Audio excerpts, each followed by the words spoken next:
आज हम लोग पढ़ेंगे पैदल सेना बटालियन का संगठन तथा कार्य। ठीक है, चलिए शुरुआत करते हैं। मित्रों, एक बार फिर से आपसे हम कहेंगे, आप लोग जब भी पढ़िएगा प्लेलिस्ट से ही पढ़िएगा। ठीक है, कक्षा 11 के बच्चों हो चाहे 12 के बच्चों हो, इंटरमीडिएट के बच्चों से कहेंगे प्लेलिस्ट पर ही आपको पूरे वीडियोज मिल जाएंगे। ठीक है, चलिए शुरुआत करते हैं। मित्रों, ये लाइक और सब्सक्राइब जरूर कर दिया कीजिए। ठीक है, दोस्तों के साथ शेयर भी कर दिया कीजिए। ठीक है, चलिए पैदल सेना बटालियन का संगठन तथा कार्य। सबसे पहले हम बटालियन का परिचय दे देते हैं। बटालियन होती क्या है? बटालियन पैदल सेना की एक ऐसी स्वतंत्र एवं आत्मनिर्भर यूनिट होती है, यानी एक छोटी सी टुकड़ी। यूनिट का मतलब इकाई होती है, जो कोई भी कार्यवाही बिना किसी अन्य यूनिट के सहयोग के संपन्न कर सकती है। अर्थात बटालियन जो होती है पैदल सेना में, इसको सेना के हर अंगों से इसको गठित किया गया है। ठीक है, बटालियन कमांडर कर्नल कहलाता है तथा इसका उप commander lieutenant colonel colonel rank का अधिकारी होता है। थल सेना की पैदल बटालियन का गठन 4 राइफल कंपनी, जिसमें ABCD करके होती हैं, प्रशासकीय एवं सहायक कंपनियों को मिलाकर किया जाता है। एक बटालियन में 1000 से 1100 तक सैनिक होते हैं। ठीक है, यौद्धिक कार्यवाही करने में सक्षम यह सबसे छोटी एवं आत्मनिर्भर यूनिट होती है। मित्रों यहाँ पर आत्मनिर्भर इसलिए कहा गया है कि इसके पास जो है लगभग लड़ाकू अंग, सेनाओं की सहायक टुकड़ियाँ सभी इसके साथ में रहती हैं, और सभी को मिलाकर जो छोटी इकाई टुकड़ी बनाई गई वो है बटालियन, जो कि एक प्रकार से हर अंगों से सज्जित है। यानी कोई भी कार्यवाही के लिए ना तो तोपखाने के लिए अलग से कोई मांग करनी पड़ेगी, ठीक है, ना अन्य किसी जैसे अन्य क्या बोलते हैं छोटी छोटी यूनिटें, अन्य अलग जो विभाग के सहायक अंग होते हैं उनकी ज़रूरत इनको नहीं पड़ेगी। और सभी सहायक विभागों को मिलाकर, सहायक अंगों को मिलाकर इसे एक आत्मनिर्भर लड़ाकू यूनिट के रूप में गठित किया गया है। ठीक है, चलिए बटालियन का संगठन हम लोग देख लेते हैं। बटालियन के निम्न प्रमुख अंगों के अंतर्गत संगठित किया गया है।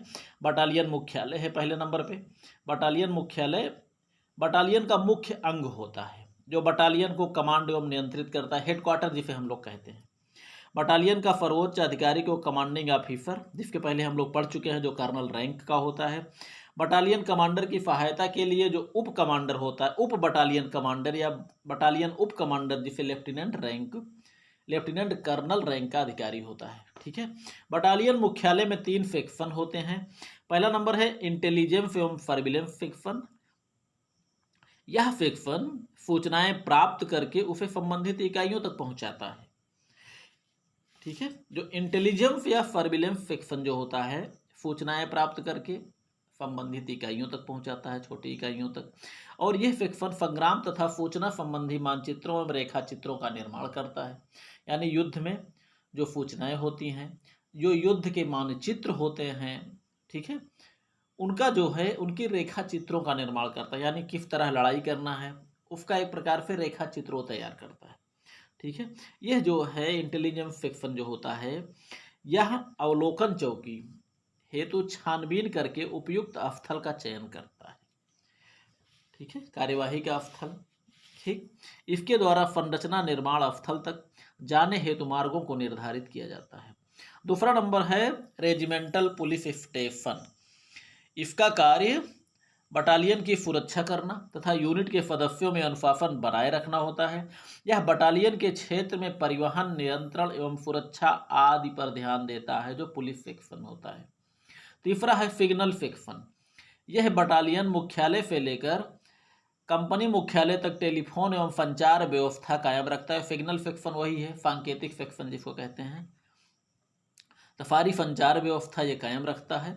यह वाहिनी के सिग्नल एक्सचेंज को चलाता है तथा इसके अतिरिक्त संकेतों, अनुदेशों एवं सांकेतिक शब्दों आदि का निर्माण करता है। यह संकेत साज सामानों की देख रेख एवं उसकी मरम्मत आदि भी करता है। संकेत का मतलब वही है मित्रों, सिग्नल सेक्शन। ठीक है, चलिए अगला है कंपनी मुख्यालय। ये दूसरा नंबर आ गया मित्रों। जो हम बटालियन क्या बोलते हैं, बटालियन मुख्यालय, जो बटालियन को जिनके अंतर्गत गठित किया गया था। पहला नंबर बटालियन मुख्यालय हो गया, इसमें 3 हैं, उसको हम पढ़ चुके। उसके बाद जो दूसरा नंबर है वो है कंपनी मुख्यालय। कंपनी के अंतर्गत कंपनी मुख्यालय में 81 मोर्टार प्लाटून जिसे हथगोला वगैरह मोर्टर होता है, हथगोला टाइप का, हथगोला जिसे आप देखे होंगे कभी टेलीविजन में, पिन निकाल कर फेंकने वाला, तो ये वही चीज़ है, ग्रेनेड जिसे हम लोग कह सकते हैं। मोर्टर नहीं, सॉरी बच्चों, मार्टर नहीं है। मार्टर वो होता है जो खास करके आप देखे होंगे कभी, जो है फिल्मों में कंधे पर एक पाइप लगा कर जो है कुछ रखते हैं सैनिक, उसके बाद आगे से एक जो है बम टाइप का लगा दिया जाता है, उसका जब फायर किया जाता है तो तेजी से जाते हुए जहाँ पे बम का गोला गिरता है वहाँ पर आग लग जाती है, वो है मोर्टार। हालांकि मोर्टार कहा जाता है लेकिन यहाँ पर मार्टर कहा गया है, ठीक है, लेकिन शुद्ध वर्ड इसका नाम है वो है मोर्टार, ठीक है। फार्ट में इसे मार्टर प्लाटून कहते हैं। अगला हैवी मशीन गन या anti tank platoon, quarter master platoon, transport platoon यानी आने जाने वाला, मेडिकल सेक्शन हो गया, दवा मेडिकल का मतलब वही है, घायल सैनिकों के दवा उपचार, बीमार सैनिकों की, ठीक है। एफाल्ट पायोनियर सेक्शन आदि होते हैं, ये सभी सेक्शन जो है कंपनी के अंतर्गत होते हैं, ठीक है। कंपनी के कमांडर को मेजर तथा उप कमांडर को कैप्टन कहा जाता है। कंपनी मुख्यालय में 2 ऑफिसर जो खास करके मेजर और कैप्टन, वही कमांडर और उप कमांडर जिसे हम लोग कहते हैं। एक जेफीओ कौन होता है, क्वार्टर मास्टर जिसे कहते हैं, जो सूबेदार रैंक का होता है, तथा 9 अन्य कर्मचारी जिसमें कंपनी हवलदार मेजर एक होता है, एक कंपनी क्वार्टर मास्टर हवलदार, रेडियो ऑपरेटर या जिसे नायक कहते हैं वो एक होता है, ऑपरेटर या एक होता है, स्टोरमैन एक होता है, 3 अर्दली जिसे चपरासी कहते हैं, धावक या एक रनर भी होता है, ठीक है। दूसरा है 81 मार्टर प्लाटून। इस यूनिट को बटालियन का तोपखाना भी कहा जाता है। इसमें 2 सेक्शन होते हैं और प्रत्येक सेक्शन 3-3 टुकड़ियों जिसे डिटेचमेंट कहा जाता है में विभक्त होते हैं। प्रत्येक सेक्शन में 3 81 मोर्टार जिसे मोर्टार तथा कमांडर सहित 32 कर्मचारी होते हैं, जिसमें 1 अधिकारी, 4 जेसीओ तथा 27 अन्य होते हैं। यह शत्रु के विरुद्ध घातक फायर करता है। इसमें धुआं उत्पन्न करने वाले, आग लगाने वाले तथा रोशनी पैदा करने वाले गोले का प्रयोग किया जाता है। इनके द्वारा सहायक फायर किया जा सकता है, ठीक है। अगला है हैवी मशीन गन या एंटी टैंक प्लाटून। यह प्लाटून बटालियन कमांडर के नियंत्रण में रहता है। इसके द्वारा कवरिंग फायर एवं घातक फायर डाला जाता है। कवरिंग फायर का मतलब होता है कि आगे सैनिक बढ़ रहे हैं तो उनको सुरक्षा देने के लिए जहाँ से खतरा आने की संभावना हो वहाँ पर फायर किया जाता है, ताकि वहाँ से कोई फायर ना आने पाए। जिस प्रकार से कवर करने वाले फायर, सुरक्षा अपने सैनिकों, अपने आगे बढ़ते हुए सैनिकों को सुरक्षा देने वाले कह सकते हैं, ठीक है। कवरिंग फायर एवं घातक फायर डाला जा सकता है। इसका प्रयोग कवचित टैंकों एवं विमानों के विरुद्ध तथा पार्श्वों यानी बाजुओं की सुरक्षा हेतु किया जाता है। पार्श्व का मतलब होता है मित्रों बाजू, दाएं बाजू, बायां बाजू, ठीक है, दायां बायां, ठीक।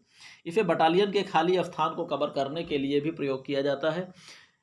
इसमें अधिकारी सहित कुल 20 कर्मचारी होते हैं, जिसमें 1 ऑफिसर, 1 जेसीओ, 1 एम्यूनिशन नायक, 1 अर्दली तथा अन्य व्यक्ति होते हैं। क्वार्टर मास्टर प्लाटून, यह प्लाटून यूनिट के लिए राशन, वस्त्र, गोला बारूद, हथियार एवं अन्य साज सामान की व्यवस्था करता है। यही लड़ाकू दलों में इन सबके वितरण आदि की व्यवस्था भी करता है। इनमें 1 ऑफिसर, 1 जेसीओ तथा 55 अन्य रैंक के व्यक्ति होते हैं। अगला है ट्रांसपोर्ट प्लाटून। ये सब कंपनी से ही संबंधित है मित्रों, इतना ध्यान रखिएगा, हम लोग कंपनी ही पढ़ रहे हैं ना। तो दूसरे नंबर में जो कंपनी प्लाटून है, इसके अंतर्गत जो ये सारी चीज़ें लिखी हुई हैं, ये लोग इसमें, ये जो अधिकारी रैंक के हैं, यही सब इसमें जो है होते हैं, ठीक है।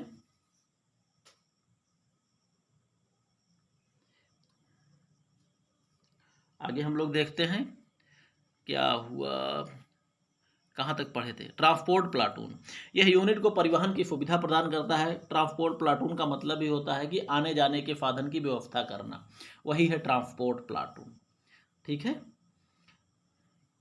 ये 3 भागों में, जिसे सेक्शनों में भी बटा होता है। प्रथम भाग में कारें, द्वितीय में जीपें तथा 1 टन वाली ट्रकें व लारियाँ, तथा तीसरे भाग में 3 टन वाली ट्रकें व लारियाँ। खास करके वही चीज़ है मित्रों कि जो ट्रांसपोर्ट का मतलब आने जाने वाले, ले जाने वाले सामानों का, सैनिकों को आने जाने की जो सुविधा प्रदान करते हैं, वही है ट्रांसपोर्ट प्लाटून, जिसमें कई प्रकार के होते हैं सेक्शन स्तर पे, ठीक है। तीसरा अगला है medical section. Medical section unit की सफाई, घायलों की प्राथमिक चिकित्सा तथा सैनिकों के स्वास्थ्य एवं चिकित्सा की संपूर्ण व्यवस्था करता है। इसमें एक मेडिकल ऑफिसर तथा 19 अन्य व्यक्ति होते हैं। एफाल्ट पायोनियर सेक्शन, यह बटालियन का इंजीनियरिंग भाग होता है जो 3 भागों में बटा होता है और प्रत्येक भाग एफाल्ट पायोनियर टीम के नाम से जाना जाता है।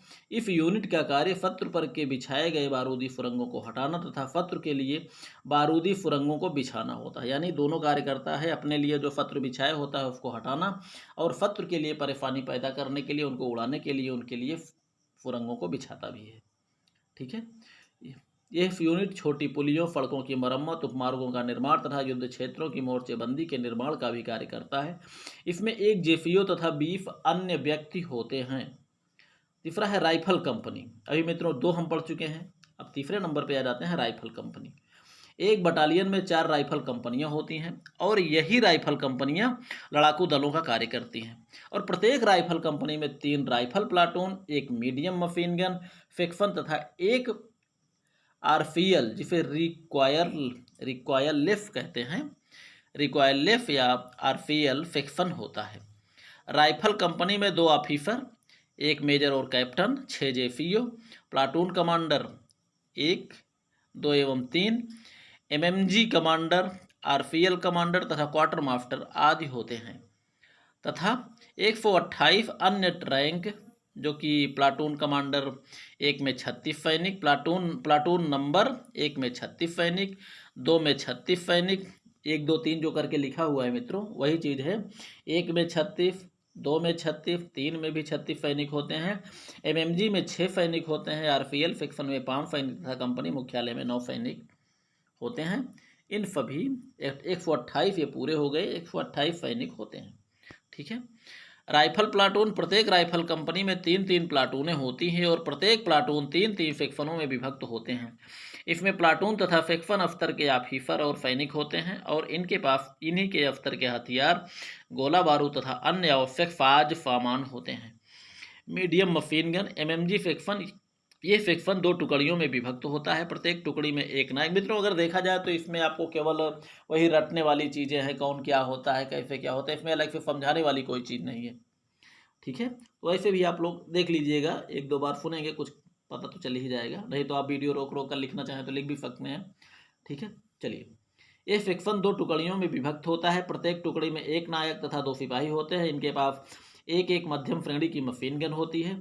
यह कंपनी कमांडर के नियंत्रण में रहता है जिसके पास रक्षात्मक फायर, घातक फायर तथा शत्रु को किसी क्षेत्र का प्रयोग करने से वंचित किया जा सकता है। इसमें कमांडर सहित कुल 7 सैनिक होते हैं। अगला है आरपीएल सेक्शन, वही रिकॉन्नेलेशन जो अभी हम लोग पढ़ चुके हैं। यह सेक्शन 2 टुकड़ियों में बटा हुआ होता है। इसमें एक जेपीओ तथा 5 सैनिक होते हैं। एक टुकड़ी में कमांडर, नायब सूबेदार जो होता है, उप कमांडर, नायक तथा एक सिपाही जिसमें कुल 3 हो गए ना, एक नायब सूबेदार, नायक तथा एक सिपाही, 3 हो गए। दूसरी टुकड़ी में कमांडर, हवलदार तथा उप कमांडर, नायक, कुल 2 हो गए होते हैं।